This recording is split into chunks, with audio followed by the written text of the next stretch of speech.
حضرت سیدنا غوث اعظم رضی اللہ تعالیٰ عنہ فرماتے ہیں میرے اوپر صحاب نور چھا گیا اور آواز آئی عبد القادر تو نے اللہ کی اتنی عبادت کی ہے، اتنی ریاضت کی ہے کہ شریعت کا ہم تمہیں اب مکلف نہیں رہنے دیتے، اور اب تو نماز نہ پڑھے اور دیگر اعمال نہ کرے تو تجھے کوئی پکڑ نہیں، میں تیرے اوپر ایسے راضی ہو گیا۔ تو ایسے بادل سے آواز آئی، کہتے مان میرے دل میں خیال آیا کہ اگر عبادت کا مکلف نہ ہونا ہوتا تو امام الانبیاء صلی اللہ علیہ وسلم سے بڑھ کر کون اللہ کا مقرب تھا۔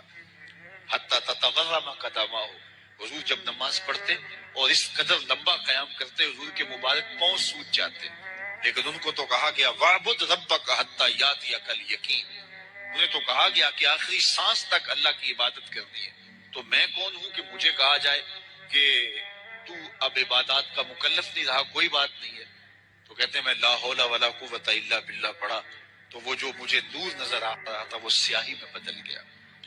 تو وہ ابلیس تھا جو اس رنگ میں مجھے بھٹکانا چاہتا تھا، کہا عبد القادر اس مرتبے پہ پہنچے ہوئے کتنے لوگوں کو میں نے گمراہ کر دیا، تیرے علم نے تجھے بچا لیا۔ تو میں نے کہا ظالم میرے علم نے مجھے نہیں بچایا، میرے اللہ کے فضل نے بچایا۔ حضرت شیخ سعدی شیرازی فرماتے ہیں کہ ایک بندہ مطاف میں کنکروں کے اوپر پیشانی رکھ کے زاروں کے تار ہو رہا ہے اور کیا کہتے ہیں اللہ مجھے معاف کر دے، یہ تو قیامت کے دن اندھا اٹھانا، میں تیرا کیا تیرے بندوں کا سامنا بھی نہیں کر سکتا۔ اتنے درد سے روتا ہے کہ لوگ اپنی دعائیں چھوڑ کے اس کے لیے دعا کرتے۔ ایک بندہ تو چھوڑ چھاڑ کے قریب کھڑا ہو گیا اور کہتا ہے مالک اسے معاف کر دے، مالک اسے معاف کر دے۔ کافی دیر کے بعد وہ شخص جو روتا تھا اٹھ کے جانے لگا۔ اس کو تجسس تھا کہ میں دیکھوں تو صحیح یہ کون ہے اور اس کو تسلی بھی دو کہ اللہ بڑا کریم ہے تجھے معاف کر دے گا۔ جب اس نے جھک کے جھانک کر دیکھنا چاہا تو چیخیں نکل گئی۔ یہ زاروں کے تار ہونے والا وقت کا غوث شیخ عبد القادر جیلانی۔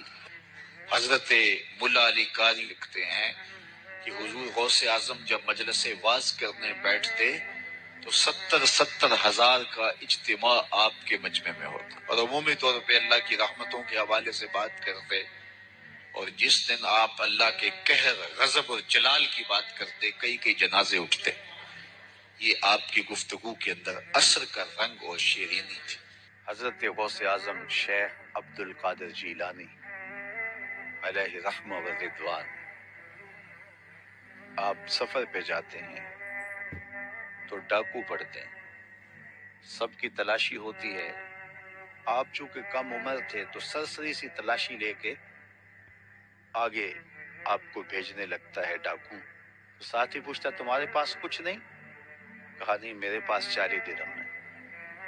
تو وہ رک گیا، کہاں ہے؟ کہاں یہ آستین میں سی ہے۔ تلاشی لی تو واقعی 40 درہم تھے، اپنے سردار کے پاس لے کے جاتا ہے۔ یہ بڑا عجیب سا بچہ ہے، لوگ ڈاکو سے مال چھپاتے ہیں اور اس نے مجھے بتایا ہے۔ تو وہ بھی حیرت زدہ ہو کے پوچھتا ہے یہ کیا کہانی ہے؟ لوگ تو ڈاکوؤں سے مال چھپاتے ہیں اور تمہاری تلاشی ہوگی، تمہیں آگے بھیجتے بھیجتے اس نے پوچھ لیا تمہارے پاس بھی کچھ ہے؟ تو تم نے بتا دیا 40 درہم میں، تم خاموش رہتے یا کہتے نہیں میرے پاس کچھ نہیں؟ کہا میری ماں نے رخصت ہوتے ہوئے میری آستین میں یہ 40 درہم سیے تھے اور ساتھ وصیت کی تھی بیٹا زندگی میں کبھی جھوٹ نہیں بولنا۔ میں ماں کی عہد پہ کھڑا ہوں، ماں نے مجھ سے عہد لیا تھا، اس عہد پہ کھڑا ہوں۔ اللہ اکبر۔ اب وہ ڈاکوں کا سردار سجدے میں سر رکھ دیتا ہے، مالک یہ بچہ ہو کہ اپنی ماں کے عہد پہ کھڑا ہے اور میں تیرے عہد پہ کھڑا نہیں ہو رہا۔ حضرت غوث اعظم کے ہاتھ پہ سب سے پہلے توبہ کرنے والے یہ ڈاکو لوگ۔ جب آپ سچ بولتے ہیں تو اللہ اس سچ کی برکت سے نور دلوں میں پیدا کرتا ہے۔